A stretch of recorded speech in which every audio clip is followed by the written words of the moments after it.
Hello and welcome to the Local Leaders Podcast. I'm your host, Jeff Johnson. The Local Leaders Podcast provides a platform for successful business owners to share their stories, their experiences, their advice, and their ideas in order to help our listeners achieve more success in their business and in their lives. Get ready, another great show is coming up.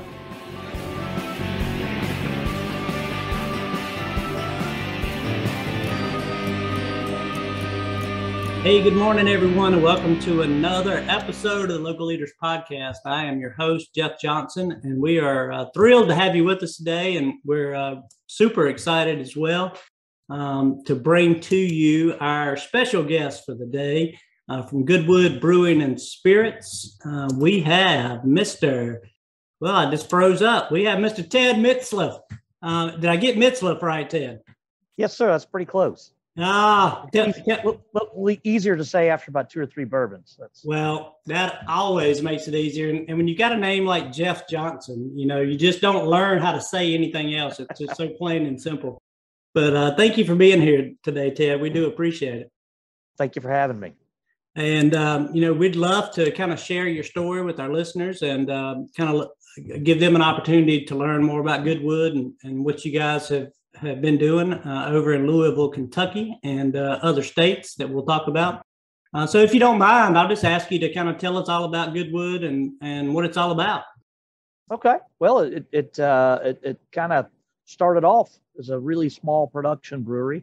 We purchased, there were about 7 of us back in 2005. We purchased a small little production craft brewery, and we had another guy that was running it, managing partner, and we found out the hard way. He was taking some extreme liberties with his expenses, shall we say. So in 2013, they asked me to take it over, which I did. I had a chemical business previously, which I had sold, and we started down a different path when I took it over. It was I'm an entrepreneur, so it was more about growth and quality, product development. So one of the things we did was hire a marketing firm to go back and tell us our strengths and weaknesses. We had purchased the Bluegrass Brewing Company, and we were operating under that name, which we were licensing. We didn't own the brand. We were just licensing the name. So basically, we were growing a brand we didn't own. So the marketing firm came back to me and said, let's rebrand this, which was music to my ears. So we rebranded as Goodwood in 2015, and here we are today. That's a great story, and I would imagine if it were me, was there concern or fright, with actually changing the brand, or was that an easy decision? Well, yes and no. Anytime you're going into the unknown, there's concern, but I felt very good. The marketing firm that we used, Doe Anderson, they do all of the Maker's Mark branding and marketing. They also do a lot with Beam, and they're the biggest marketing company in Kentucky. So I had the utmost confidence. Plus, the president is a close buddy of mine. So if it went south, he'd have to hear it from me. Yeah, so, and you don't want to mess up a friendship over the business. I'm sure he was really careful with it as well. Yeah, no, it was great. It was great. So we grew it, pretty rapidly. Really, we had to recapitalize the company, and it was in bad shape when I took it over. So we recapitalized it. I ended up with majority shares, and we were in 16 states pre-COVID for beer distribution. We started doing a bourbon in 2019. That's in 4 states. Then we added food service. We were dabbling in food trucks for a while, and that just was too inconsistent. We tried partnering with some other restaurants to run a little restaurant that we put in here. We built a commercial kitchen, and that didn't really go great. So we took it over and started doing our own food service here. And I realized quickly the importance of food. It's one thing to have great beer and great spirits, but people aren't going to stay. They're going to get hungry and they're going to leave. So we decided to create equally good food. So in 2019, that was launched. Then during COVID, oddly enough, we grew quite a bit. We had opened another restaurant, big restaurant it's a brew pub, big restaurant, small brewery, kind of the inverse of what we're doing in Louisville, in Frankfort, Kentucky, and that was doing quite well. And then during COVID, we were shut down not once but twice by our governor, and so it was very difficult for us. But fortunately, several investors and I stepped up and kept the company solvent. Then, as things kind of started to move out of the shutdown anyway, and slowly reopening, we acquired another restaurant in Lexington, Kentucky that had gone out of business, converted that to a brew pub, and that really gave us an opportunity to grow our brand. And I hired some quality people that had been displaced during COVID. One had been with the Darden Group for a long time, Craftworks. So he had extensive corporate experience. He had opened 140 Darden locations. So for him to come on board was, a game changer for us. All of a sudden, our labor costs were in line, our food costs were in line, our quality went up. He knew who to hire. I could look at a spreadsheet and tell you, or our labor cost was too high, or our food cost was too high, but I couldn't walk in the kitchen and fix it. So he could fix it. So that was great. Then we found another location in Indianapolis, Indiana. It had been a Ram brew pub. It's a large facility in the heart of downtown, heart of the entertainment district in Indianapolis, tied to the convention center, close to Lucas Oil, so close to the basketball arena. So we acquired that, and that's been fantastic for us. It's done really well. And then getting ready to open Columbus, Ohio, under the same pretense. There was a Gordon Beer in Columbus in the arena district that went out of business as well. So we're in the process of getting all of our applications in with the ABC, and hopefully we'll have that open in February. Wow, that's a whole lot of action going on, Ted. It's been busy. Yeah, you guys, and you've done most of that growth, or at least a large part of that growth, during COVID. Is that accurate? Yes, sir. Yeah, it was certainly not easy, but I don't want to call it an opportunity. I don't like to think of it as but with every cloud there's a silver lining, and we were able to find locations that had gone out of business and take them over. I look at it as, we're reinvesting in those communities. We're rehiring people that had lost their jobs. So we're adding. Our company went from about 70 employees pre-COVID to 5 when we were shut down for the long period, the initial shutdown. And then now we're at about 120 employees, and we'll probably be close to 300 by the end of 2022. That's a big operation, and you've had to, I'm sure, probably invest in the back office as well, or the management team, to be able to, all the accounting and the payroll and all that. Is that part of the plan as well? It is 100%. My poor controller was stretched super thin for a while, and same, our whole logistics, all that. The office has put in a lot of overtime. And now that we're getting to the critical mass, we're bringing in more infrastructure for sure. Yeah, that's awesome. It's a great story to hear, and it's really inspiring to hear of a business that is still relatively young. I mean, you're 2015 when you kind of got rolling, and here we are, 6 years later, and we're talking 300 people by the end of next year. So, wow, congratulations. Well, thank you. Congratulations or condolences, whichever. The problems are fewer but bigger the more people you get, it seems. Yeah, I understand that completely, and but it's so good to be able to see somebody succeeding, and and I know you're hesitant to say it was an opportunity with COVID, but that is the case for a lot of businesses, a lot of restaurants, a lot of investors. The ones who are able to, especially on the restaurant side, who are able to adapt, to the changes that COVID brought about, and survive first, I guess, and then adapt. A lot of them have really done well and has provided some opportunity for growth. And I'm glad to see, and our listeners are excited to hear that there's people that have been in a position to take advantage of that. And if you can do it and your team, then it gives us all hope that we can do it as well. So. Right. Yeah. There's another brewery in Louisville that's done a similar model. They're more localized, but I think they're opening their 5th or 6th location, all local. And it's the same type thing. They're going into opportunities that enable them to expand. Now, are you brewing in like one location and distributing to your locations you're opening up, or are you brewing in multiple?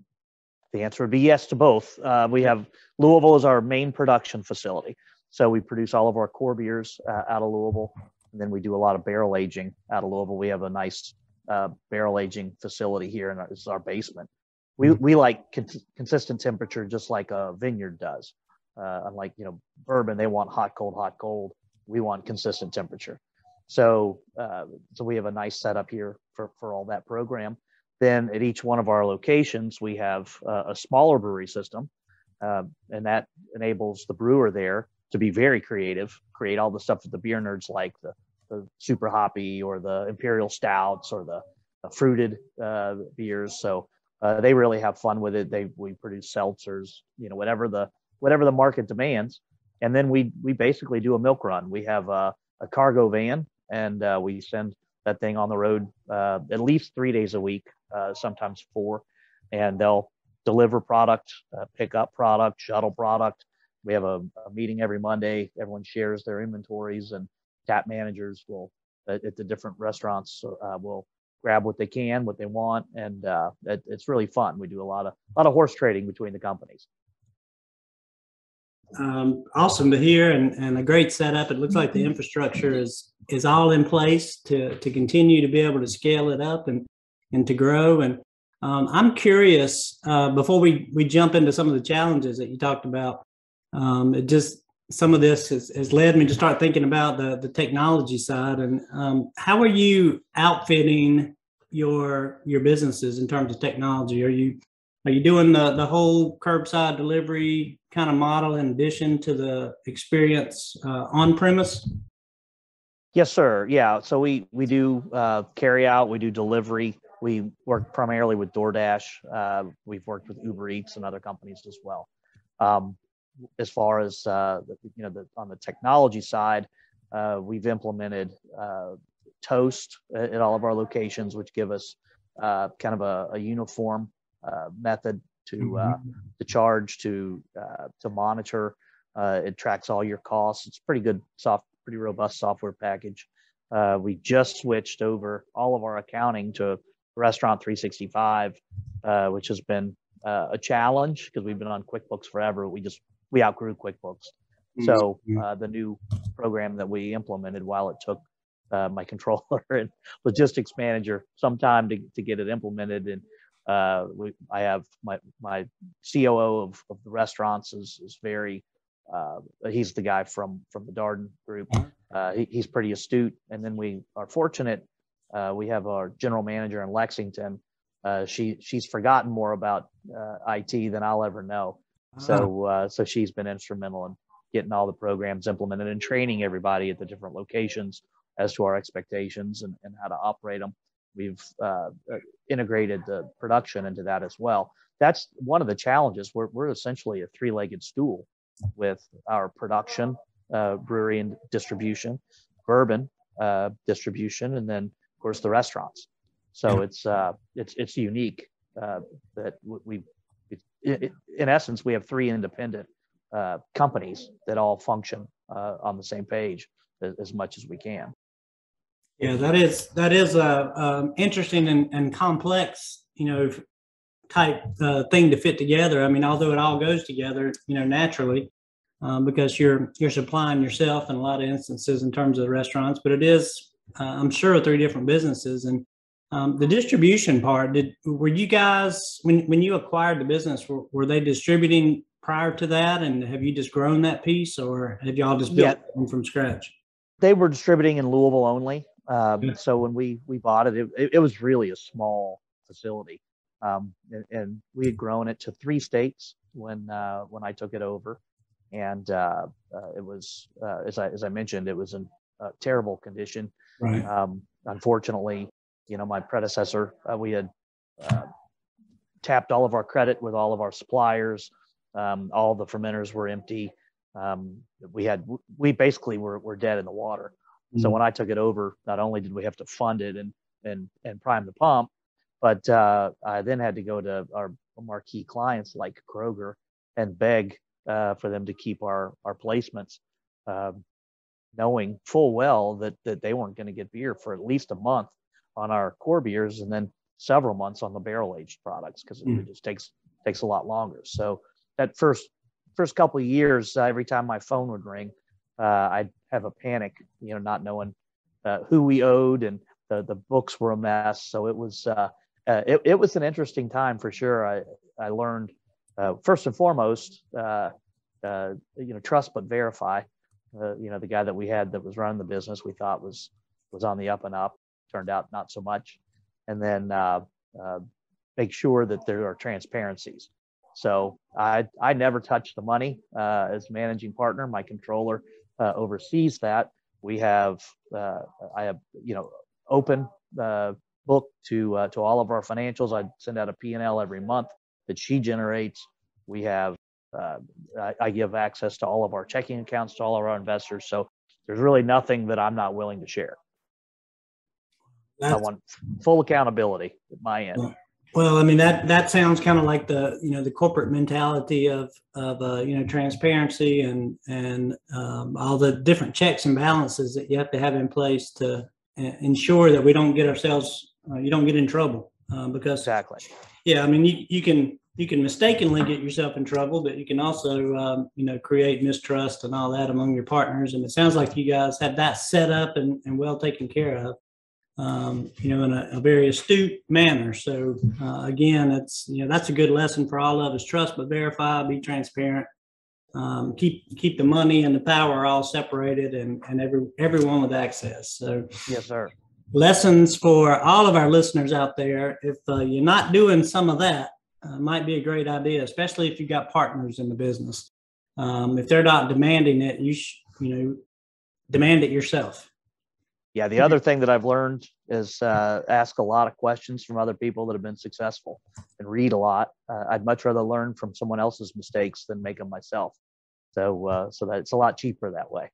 Yes, you're exactly right, and exactly the reason why we started this podcast was to be able to speak to people like yourself who kind of been had a journey that has led to success, and we want to try to replicate as many things as we can from all the successful restaurateurs and entrepreneurs that we've had the opportunity to talk to. And that's what our listeners are looking for is, ideas and inspirations and good advice.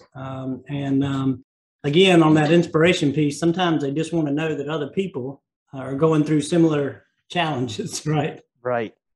Misery loves company. Yes, it does. Yes, it does. But there's a light at the end of the tunnel. We don't know where that end of the tunnel is, but I know there's a light on somewhere. Amen. Yes, sir. So any other challenges that, before we get into the current state stuff, any other things that you really kind of ran up against when you took over in 2015 that you weren't expecting, or that surprised you that you've been able to learn some lessons from? Cash flow. And when you raise capital, what you think, it's easy to see in the short term, I need X amount to get to the next payroll, to get a little bit of equipment in for increased production. But to really do it, when you go through that exercise, aim high. I was guilty of not raising enough and then having to go back time and again to investors or bring other people on. And that's a ton of energy and a ton of work. When in reality, had I asked for more initially, I think they would have given it, and it would have saved me a lot of time and effort, and truthfully, probably gained more trust with them versus having to go back and ask for more money as we were growing, because we grew fast, and that took a lot of capital. Yeah, well, you had a lot of stuff to fix to start with, so estimating and figuring all that out, I'm sure, was a challenge. And like you said, Had you asked for more to start with, it might have been a lot more sleep for you, or a little less stress, if nothing else. But that's a tough lesson to learn, and it's when you're forecasting and trying to kind of build this thing out, and you're anticipating a certain level of growth. As soon as you exceed that, it costs more money. Exactly. So it's a tough one to hit, and I'm sure your investors are happy with what you've done, and I'm glad that you were able to work it out and get the funds that you needed to be able to get to where you are today. Yes, sir. So what's next? Where are you going next? Where are you heading? What's the plan? Well, a lot of things cooking. Our bourbon portfolio is growing. We started off just we take our used beer barrels, which they were bourbon barrels initially. Then we put beer in them to finish the beer, and then we reversed it. We started putting bourbon in those used beer barrels. Gives it a unique flavor. We buy high-end bourbon on the market and do that. So that's been well received. We have a stout finished bourbon. We have a walnut brown finished. We have a brandy barrel honey ale finished, and then we do a rye and an English mild barrel. So that's going great. We're going to expand our distribution there. But on the restaurant side, we're really growing. We have contracts in Owensboro, Bowling Green, Kentucky. I mentioned Columbus, Ohio is going to open soon. We have a brew pub going in Union, Kentucky. And then we're also looking at doing sort of a Topgolf concept for pickleball. The pickleball seems to have caught the nation by storm. And we're looking at doing a pickleball complex in northern Kentucky, where I'd put a distillery. It'd be our first distillery. And then looking at another one in western Kentucky in Owensboro. And, unfortunately, that area was hit hard by the tornadoes this week. Mm-hmm. Our buildings were not hurt, but that's certainly going to affect construction and materials and whatnot. And the location that we're targeting in Bowling Green, not only did it survive, but it's a pretty massive building. They're using that presently as a drop station for emergency supplies. So that's, I guess, if there's, I'm glad about that. We're able to help there. And then we also did a fundraiser at all of our locations. For every pint we sold all weekend, we donated money to emergency relief in those counties. Yeah, it was every time I turn on the news the last 3 or 4 days, it's dramatic and heartbreaking to see, the destruction that occurred from all those tornadoes. And it's only been a few days, so we wish everyone in those areas the best, and hope that they can recover. Hope their loved ones are safe, and thank you, from them for doing what you guys have done so far to help with that effort. Well, we're happy to help, and sorry we have to. It's one of those things. Yeah, it sure is. Well, let me ask you. I'm kind of jumping all over the place, but let me backtrack a little bit on challenges to current day. And with such a growth mode that you're in, there's been 3 major hurdles that all of our restaurant owners are facing, and that is food costs, food prices, and staffing. And in growth mode, staffing is going to be critical for you. So have you guys been severely impacted there? If not, what are you doing? What do you plan to do to kind of bolster that effort and be able to get the people you need? Yeah, well, it's been challenging on all fronts for sure. The biggest the thing we saw initially, the fuel price increases, that affects everything. So that started the ball rolling on the supply side, where we saw a lot of price increases coupled with inability to get truck drivers, inability to get labor. So yeah, there were issues for sure. Fortunately, we're large enough and our growth is significant enough that our vendors have actually been reducing our costs, particularly prior to the price hikes. So we saw a significant reduction in our food pricing prior to the increases. So it really offset a lot of the hit we took on the price increase. That said, we did have to increase our menu costs a little bit, but not tremendously. We had our first price increase on the beer side in 5 years.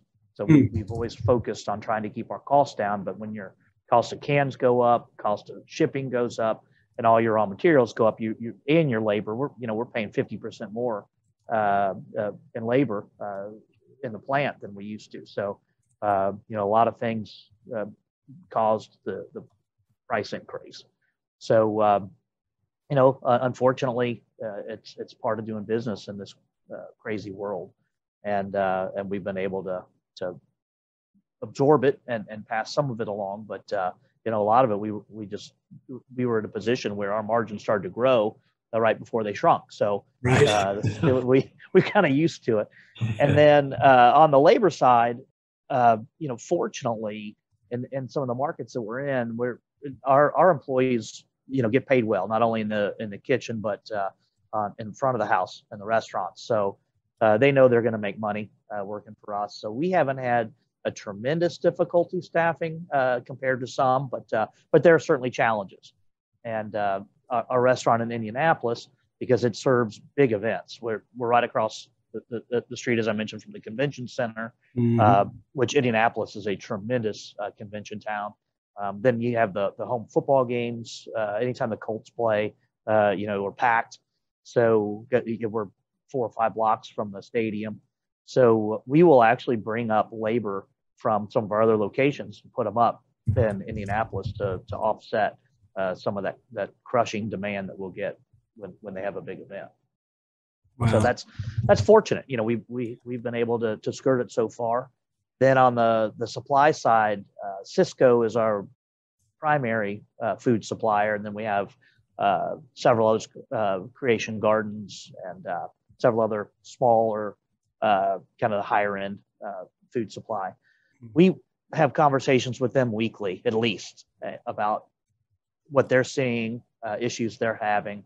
So we're able to look at alternatives if there's going to be an issue with a certain cut of meat or a certain style that we get from them. We can kind of alter our supply, our next orders, to make sure we don't run out. We might have to tweak something on the menu here or there, but we're able to maintain a pretty consistent supply. And then they forecast several issues. Like we do a lot of shrimp and grits. We're a kind of a southern focused cuisine. So when they told us that we were going to have some trouble with shrimp and grits, potential issues with other cuts, mainly in seafood, we actually altered our menu. We were coming out with a new menu anyway, and we made changes to the menu to kind of prepare for that. And when items are available, we'll run specials when we can get them, and when we can't, it really won't affect our main menu. Yeah, I think that's one of the big things that successful restaurants have been able to do is to adapt to the availability of ingredients and be able to change on the fly, so to speak, and change your menus and be able to execute those new items and new ingredients quickly and efficiently. So you got to have a strong back of the house, a strong kitchen, a strong chef, a strong team to be able to pull that off. But people who can do it, have found a lot more success. Yeah, and it's very interesting. Certain things you can think about. We do our own line of beer infused sauces, everything from mild up to extreme heat. And the extreme heat right now, we can't get the ghost pepper. So we're waiting. There's a shortage of ghost peppers. So it's very interesting, kind of what you can and can't get, and it really doesn't make a whole lot of rhyme or reason, but you just have to roll with it. Wow. And is that sauce business part of the distribution side as well, or just a little bit? Yeah, we mainly did it. Our chefs love to play, and they came up with a great line of sauces, and we're having them produced. They're all to our spec with different. Each one has a different beer infused in it, so it's very accretive to the brand. And we sell a lot more of them out of our own locations than we do actually. We do have placement at liquor stores and grocery stores in our region, but when people go into our restaurants and they try them, they buy them. So they're really good, and we sell them in little pint bottles, which is kind of fun. So it's been a nice addition to our brand, and a fun way to stay in front of the clients. No, I like that idea, and it sounds really good too. I'm sure, and I haven't mentioned yet the website. So if you want to toss that out there for anybody listening that may want to check out some of these details and some of the goodies that are available, please feel free. Yeah, Goodwood.beer. Of course, we were initially a brewery, so it's still Goodwood.beer, and everything's available. They can order it online. We'll ship it out. Just this last year, our state finally passed alcohol sales by mail. So if people want to try our beer or our spirits, they can order that from the website as well. Wow, that's awesome. It's amazing what technology and internet and distribution and all that can do for you and for your business. And it just goes to show that there's more than one way to grow. You guys are, as you said, kind of on that three-tiered or three-legged stool model with three different businesses, working together and running together. But we don't always have to open new restaurants or create new concepts. There's ways to work to maximize the revenue potential of what you got, and before you take it, out to another location. So. Right. And, I'd be remiss if I didn't mention Rebecca Redding. She's head of our marketing, and her assistant, Katie Tillett. They do a remarkable job of covering, the three divisions, marketing the three divisions, and then they oversee all of our online sales as well. So they're not only out promoting all the various entities, but they're also running the shop behind the scenes. So kudos to them. Yeah, absolutely. And I was going to ask about that marketing side as well, and just curious. And I know Rebecca probably could give us the detailed answer, but just in general, is the marketing plan different for each business, or is it all somewhat similar? Somewhat similar. The majority of our marketing is done online, which has been a shift in our industry. You don't see as much radio advertising, television advertising as you used to. You still do with the big brands, but you don't really see that in the craft side.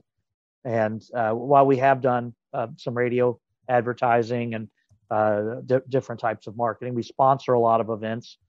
We find that kind of the grassroots organic marketing is a great way to get in front of people and really develop more loyalty. If you sponsor a little league team or sponsor an event or a festival, that gets you in front of the people that will keep coming back.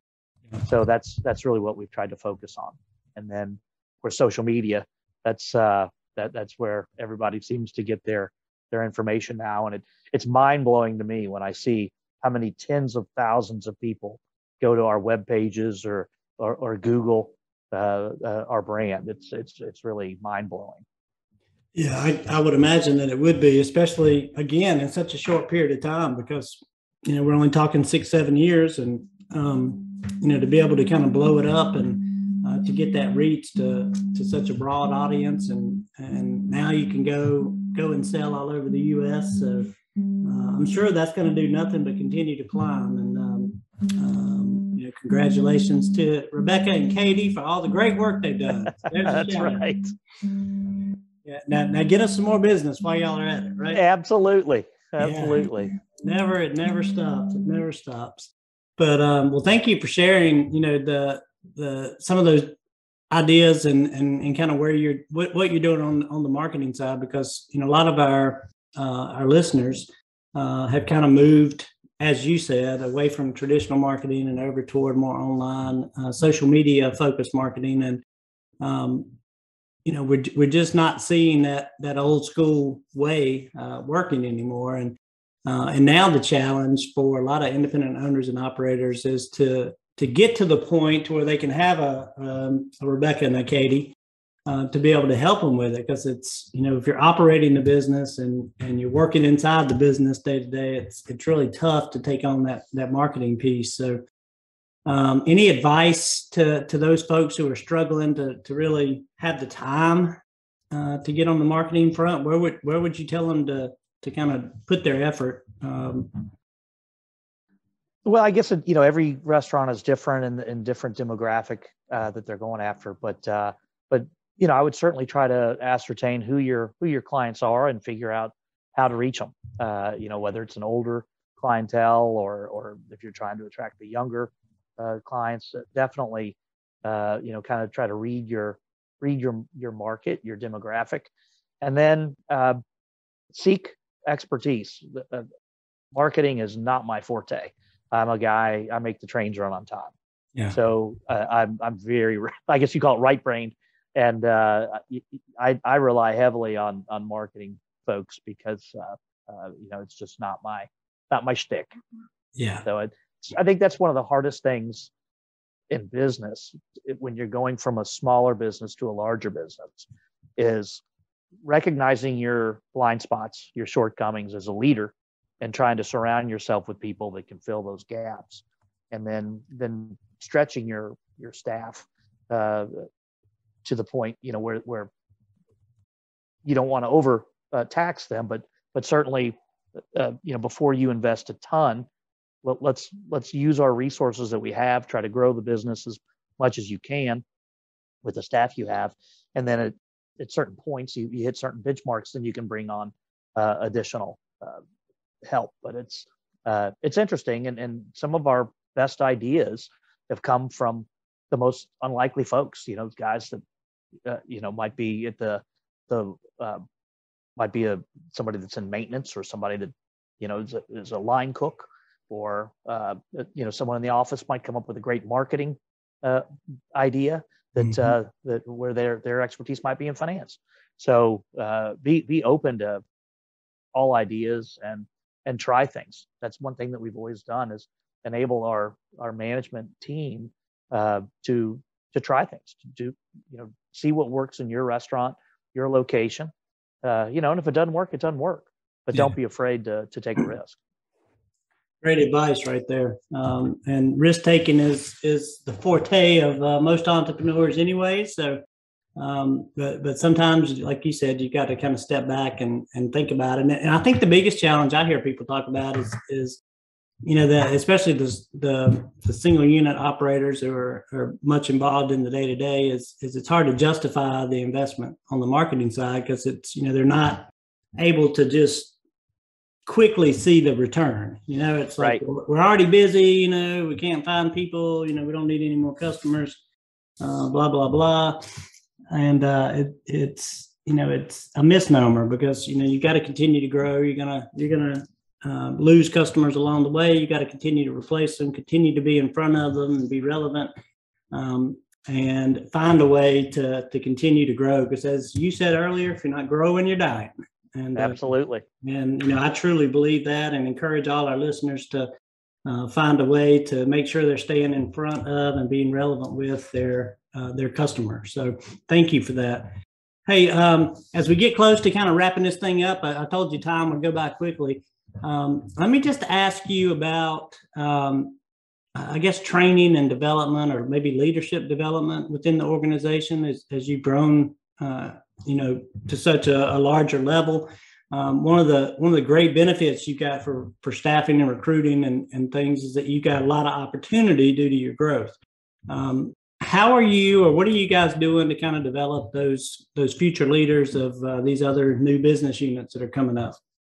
Well, I think the key to the success of any business, any relationship, it's communication, and whether it's between you and your management team, between the management team and their people, it's essential that you have open and honest communication, as it is with the relationship with your wife or your friends or anybody really. And so that's where it all starts. Then you have to enable your management to do it their way. Give them parameters, give them goals. But at the end of the day, they've got to run their team, and they know their team. And you have to trust that. You can't. I'm not. If you micromanage, you're only going to muddy the water. That's you have to let somebody take the reins and go with it. And you set up benchmarks, scorecards, if you will, to make sure that what they're doing is successful. And if it's not, then you can address it. But ultimately, you have to enable your management team to succeed and give them the tools they need to succeed. I always laugh. My main job is to remove hurdles. So come to me with a problem and a recommended solution, and we'll try to fix it.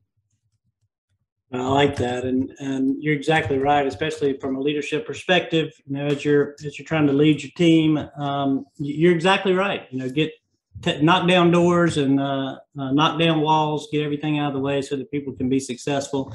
And as you say, create those opportunities and you mentioned parameters and scorecards and things like that. You can set that, but let them do it their way. And if you've got the right people, they'll find a way to make it right.